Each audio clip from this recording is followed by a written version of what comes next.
سیرت النبی صلی اللہ علیہ وعلی آلہ و اصحابہ وسلم۔ آپ صلی اللہ علیہ وآلہ وسلم عرب کے مشہور شہر مکہ میں پیدا ہوئے۔ آپ صلی اللہ علیہ وآلہ وسلم کی ولادت باسعادت 12 ربیع اول کے روز ہوئی۔ اللہ تعالیٰ نے آپ صلی اللہ علیہ وآلہ وسلم کو تمام جہانوں کے لیے رحمت بنا کر بھیجا۔ آپ صلی اللہ علیہ وآلہ وسلم کی ذات قرآن پاک کا عملی نمونہ ہے۔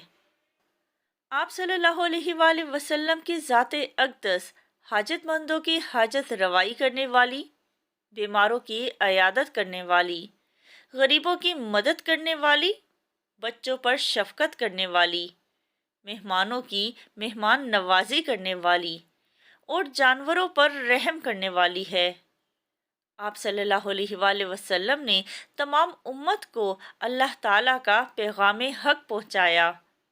آپ صلی اللہ علیہ وآلہ وسلم ایماندار اور دیانتدار ہونے کے باعث صادق اور امین کے لقب سے مشہور ہوئے۔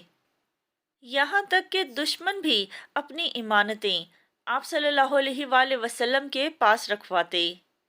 آپ صلی اللہ علیہ وآلہ وسلم پیشے کے اعتبار سے تاجر تھے۔ آپ صلی اللہ علیہ وآلہ وسلم اپنا کام خود کرنا پسند فرماتے، اپنی بکریاں خود چراتے۔ آپ صلی اللہ علیہ وآلہ وسلم نے بہت سادہ زندگی بسر کی۔